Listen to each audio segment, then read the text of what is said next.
Welcome back to another episode of Inside the Mind. Today we're joined by head men's soccer coach Robert Cummings. And Coach, coming off a great year, first of all, how are you feeling this morning?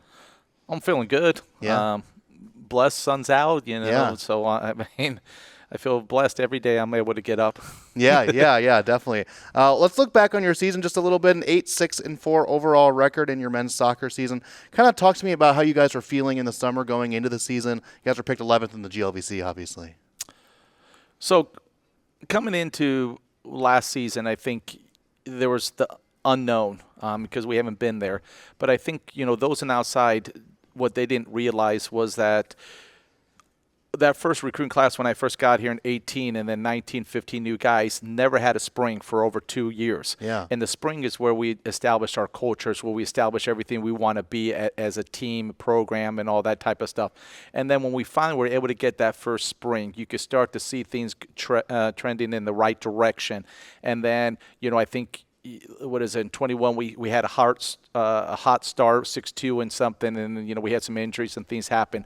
But the last 2 years, we've had strong springs. And I felt after our last spring, we walked away for certain things going, look, we're different now, and we should have expectations. But because we haven't been there yet, we didn't know exactly what those expectations should be. Yeah. And so when we got going this year and coming in, of course, the 11th makes sense. I mean, we did nothing to show that we should be higher than that. And so we went into the season. What we did is control the controllables. And then, we had a great start. And, unfortunately, we had one bad weekend. Otherwise, maybe we're talking about some more things that would have gone on in the season. Yeah, we can talk about the beginning of your season. Total and non-conference play, you guys went 3-1, and really the one loss was kind of cut short at Union. I know you're still shaking your head at that game. But kind of talk to me about your non-conference slate and how you guys are feeling at that point. Yeah, I think, for me, I've always been under, if you're going to recruit top players, you got to give them a top schedule, and I can control the non-conference. Now, we're very fortunate to be in one of the elite conferences in the nation, so we have that as well. So when I go in, I try to look at a non-conference schedule is going to give us an opportunity at the end of the season. If we didn't win the conference tournament or something like that, we still may have a strong chance to get in a large bid, and that non-conference component is huge. And so when we went into it, I felt Northeastern's a solid team, Union solid, Kentucky Wesleyan is, they've been on, trending in the right direction, and and that's, so I felt like with those games and Davenport, it was a great opportunity for us to do. Hey, if we do well, we're going into conference, at least taking care of business and non-conference, and that's what we did. We set ourselves up in good position by going 3-1 with the one cut short. Yeah. So we'll talk about that Davenport game. That game was at home, and winning that game, you guys went, I believe, 4-1 after that match there. But Davenport had beat a ranked team earlier in that season, and then you guys welcomed them here, and you guys took it to them in that match.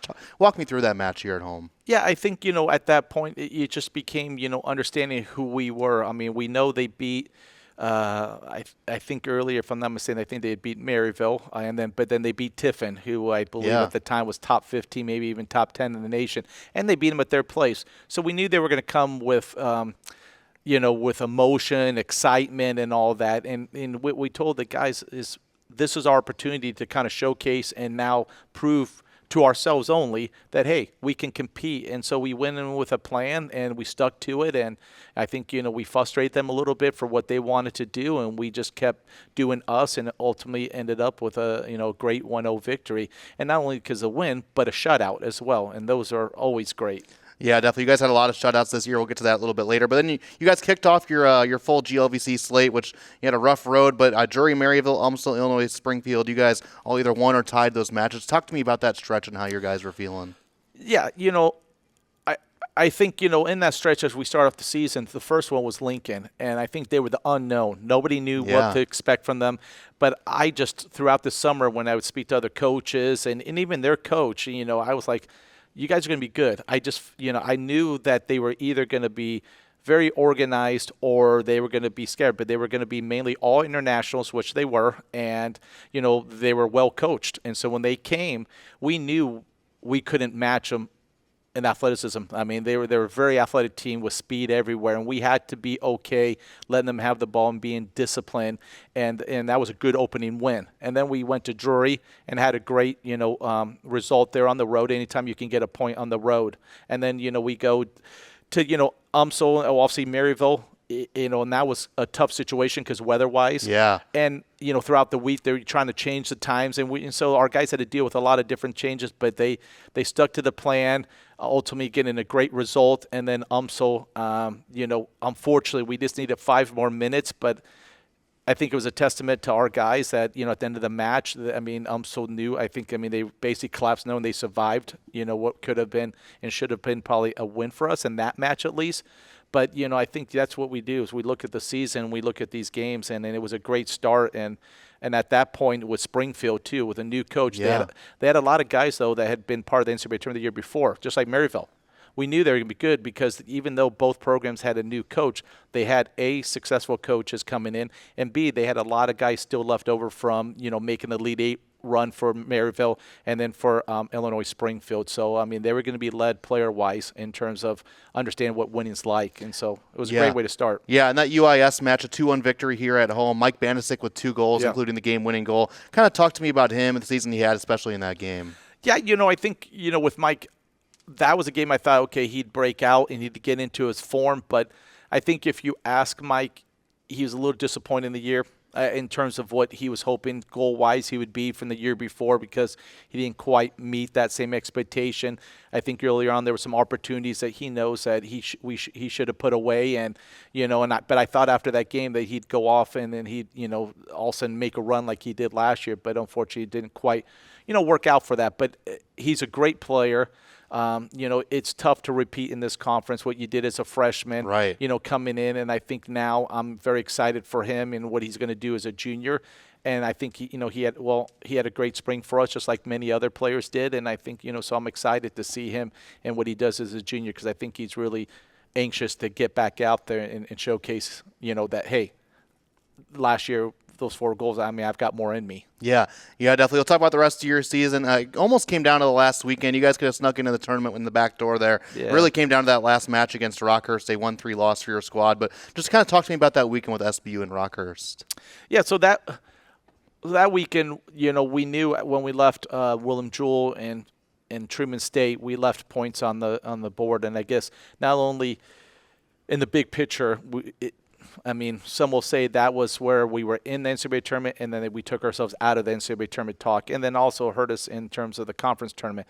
But we had a great win with Southwest Baptist. Again, every team can play. And so they came in ready to knock us off. And then with Rockhurst, Rockhurst is the better team. They earned it. They deserved it. Well-coached team.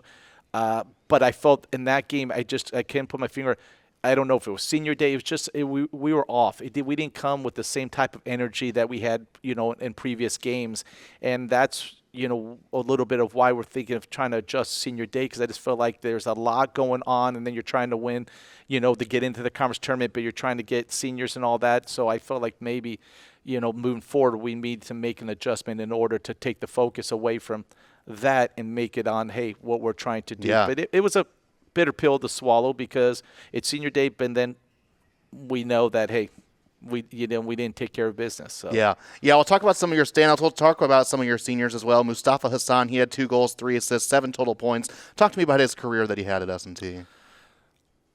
Mustafa is it's hard to put in words. He just leads by example. Just a great individual, great young man, a person that, if you could keep him and have a team full of him, you're very fortunate. So I'm very, very blessed to have had the opportunity to have him for 3 years and coach. And I think, everybody would agree on this is that for that one guy, we wanted to get in for him. Because, he had talks the summer before talking about coach. I feel like I've been dreaming about this. We're getting in the conference tournament.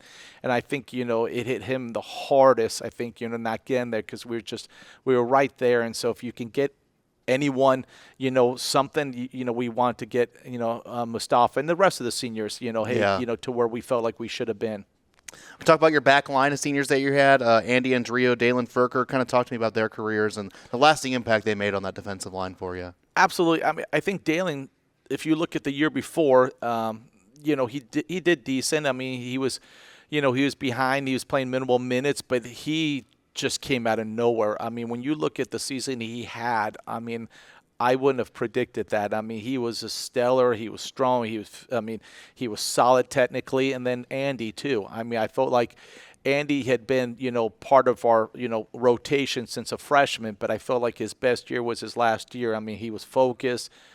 He came in with the right attitude. He was fit, and so I felt like those two just led by example. And obviously Andy in that first game, set the tone for us with probably the goal of the year in terms of just the quality of it. Yeah. Talk about some of your returners on the offensive front. Already mentioned Mike Banisic, but Luke Giesing, Luis Berniz. Talk to me about your returning offensive players and what you're excited about with that group.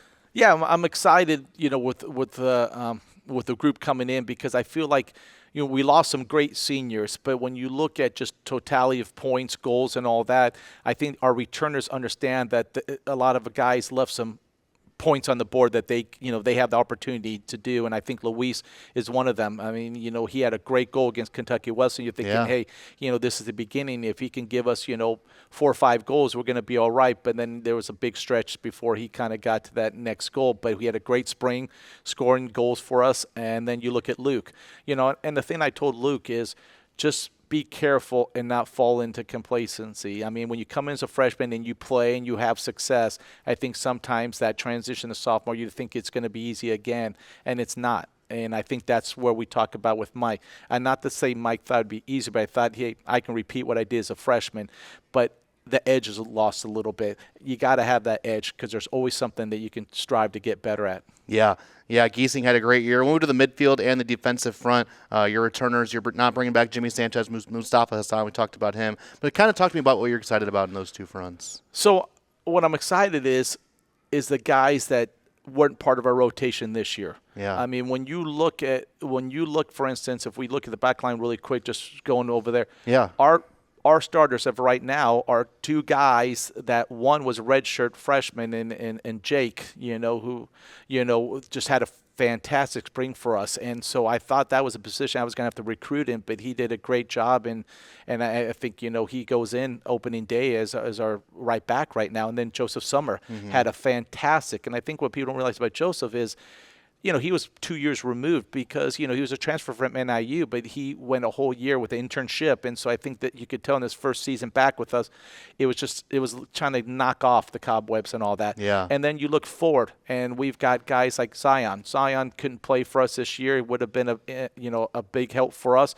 But, he wasn't able to play in the spring just because, he had to sit out the whole year. But he was great at practice. I'm excited to see him finally to get into games. Caleb LaPlante, who, redshirt as well. They all had great springs. And I'm excited with our returners, with Zhao, with Sam, with Jake Lee. I just really excited with the group that we have because I think the proof is when you come here, your journey is going to be a little different. And our expectations is the guys that didn't travel to step up, and they all stepped up. And then you look up top, and you've got, we have a returning core. I mean, maybe number-wise they didn't put in, but the potential is there. I mean, we have Alonso, we got Mike, we got Luis, we've got Nathan. We've got guys up there, and then we've got some new additions that, that we're excited about. And then our center mids, too. You look at Luke, and then you got Owen. But then we have other guys like Dennis, Richie. These guys, had good springs. So, we're expecting a lot. And then some young guys that, played very well for us, Liam, Logan. I mean, so I'm excited. I mean, there's depth there now, depth and putting it together is, we'll see when preseason comes. Yeah. We'll talk about your goalkeeper, Cavett Brunn. 18 total games played, almost 1,600 minutes this season, a 1.07 goals against. To talk about the season he had. I think Cavett's the true testament of being patient, waiting for your opportunity and seizing your opportunity. Because when he first came in, he redshirted. The following year, he sat behind, Davis, our starting keeper, and then he finally got his opportunity this year to lead us, and he led us. And if you look at Cavett, he's not your prototypical kind of goalkeeper in terms of height and all that. He doesn't jump at you, but he's quick. He's got great reflexes. He's a great leader by example. The work he puts in and everything. I think people gravitate towards him, and so Cavett was just a great leader. And I'm excited to see what he does now that he's had a year under his belt leading us in his next progression as a leader. Yeah, I specifically remember him at the SAC Strongest Athlete competition, just killing it out there. He's one of the top CrossFit players in the nation as well. That came out right before the season. Kind of talk to me about that when you saw him as your soccer coach. Yeah, so Kavik, was recommended by an old friend of mine out in Texas, and then he came to train with us. Him and his dad drove him, and then we decided, we told him, I said, hey, you're probably going to come in, this is where you're going to be, third, fourth keeper, and he took the, opportunity. But I didn't know everything else about him. I didn't know about the CrossFit. I heard about it, and then when he had made that announcement, so you always get nervous a little bit as a coach when a player kind of, when it's in the summertime saying, hey, coach, I need to talk to you. Can I talk to you? And I'm like, oh, my goodness, what's happening? Are you not coming back? What do we got going on? And that's when he kind of presented to me, hey, CrossFit, and then they qualified, and I was 100% for it. I'm like, yeah, we'll deal with you being gone a little bit, at the beginning part of preseason. I mean, go do this. And then, we were his biggest cheerleader, trying to, keep track with everything he was doing, because that's a testament of who he is. I mean, again, just a phenomenal young person, and obviously a phenomenal athlete. Yeah. So we just released your schedule a couple weeks back here, earlier in the summer. Kind of talk to me about what you're excited about with your non-conference slate, and then, GLVC play will just flip over and you'll play the same teams again. Yeah, absolutely. I think, because of the year we had, Southern Nazarene we opened up with. I mean, they've been to the NCAA tournament the last 4 years. They've been a standard there. I think, because of what we did, we've earned that, and I think they saw us and they said, so I think they want to come in and, play a team that I think is on the rise. But for us, it's a great opportunity because they'll be ranked in the top 25 preseason coming into it. And, that's going to be an opportunity for us to kind of see where we're at right off the gate. There is no, introductory and playing a kind of a soft team, but then we don't have that in our non-conference, because then we follow that up and we go on the road with Kentucky Wesleyan, a team that, again, went all the way to 1.2 seconds left before we got the win there, and then we end with Union, coming to our place, again, a good team. We obviously have some fire and ability from what happened last year in that early called game, where we kind of felt we had momentum and just the kind of optics of what that looked like. But we're excited, and they're a well-coached team. And so those 3 games, and then we get into conference, and like you said, it flips. So it'll be interesting as we go to Lincoln, and that's interesting because we won't be playing on campus because they play their games at a high schools, because that's going to be something different for us and all that type of stuff. But and then this year is going to be a little different because for the first time we actually don't end at home. I mean, we our second to last weekend's at home, and then we end a weekend playing Rockers and Southwest Baptist, which they flip because we ended with Rockers this time. We go Friday with Rockers, and then we end with Southwest Baptist. So it's exciting. It's challenging. For the first time in my career, I'm going up to Upper Iowa. Don't know what to expect. I mean, we're trying to figure. Our challenge is, since we do travel with the women's side, how that's going to work, the logistics. But I'm excited. I mean, never been there. I mean, I know I've heard the stories and all that. But hey, I'm excited for the new adventure. Of getting out there. And just talk to me about maybe the expectations going into this season, maybe that your players have and yourself has as well after the great season you just had. Yeah, I think when we had our end of the year meetings individually and then collectively, I think the thing we said that we should be talking as a 12-win team, because that's what we really should have been. When we look back at some games and some games we tied that we really should have won, and then obviously the Jewel game that we had, it should have been a 12-win season. I mean, we just didn't finish opportunities. So that my point with them is the mentality has to be, hey, if we had won 12 games and got into, what would be the expectations? And I think that's how close we were. But that's the mentality we have to have. And so it's going to be interesting because we're going to come into preseason for the first time in a long time with expectations. And I don't want to say pressure, but there is, because, hey, can we repeat what we've done? It's easy when you're the underdog and there's just no expectations and you just go out there and do things.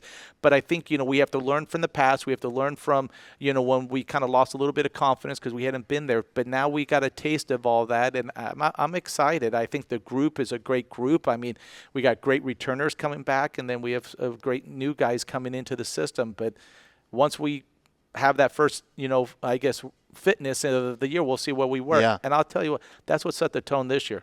I knew we were going to be different when everyone came in fit. Yeah. I mean, and everybody did the workout. I mean, they were exceptional. I really felt like, okay, we've got a chance. And I feel like if we can repeat that, then, we don't have to stress on, things. And that's a controllable as we talk about. Yeah, definitely. Last thing I'll ask you, I hear this from Coach Sean Meineke. I heard you're a premier pickleball player in the Rolla area. Just talk to me about that and, the experience you had maybe with some of your players as well. Yeah. I mean, I dabble in it. I mean, not probably as much as I used to. Yeah. I mean, when I first got into it in California before it really bloomed, and so I was very fortunate. The area I lived in was a tourist destination, which attracted a lot of professionals and ex-pros, and so I think, early on I was able to connect with some of them and just basically said, look, I want to understand the game, and I'm willing to get yelled at, coached, to do whatever. Yeah. I mean, if you allow me to kind of go under your wing. So we did a lot of things when I came here. I played a lot, and then when COVID hit, we all got shut down. And then I think what's happened here in Raleigh is, the game is growing, but what's happened is that people have kind of broken off into groups. Yeah. So it used to be we'd all kind of go there and all the levels together, but now we've got people that are, quote, hey, think that they are at this level, so they form. And so, Yeah. with Sean, it was great because I'd had a partner, Yeah. that we could play, and we'd have great matches and everything. But, I have to try to figure out how that will look. But I hear we got a pretty good pickleball and here, your compadre there in Ryan. I hear good. Ryan Luttrell, the other Yeah. SID here, might be pretty good. You can probably find someone else around the athletic department too. So Yeah. got to put out a flyer in the athletic I'll department. have to right? see. And it's a fun game. That's all Yeah, it is. I mean, I'm not trying to play pro or do anything No, like that, yeah. but I admit, you get into the competitive side once that come out. But Yeah. I mean, at the end of the day, it's fun. I mean, I Yeah. just enjoy playing it. All right, Coach. It's always a pleasure. Thank you for joining us, and we'll No. catch you next time. Thank you. Yeah.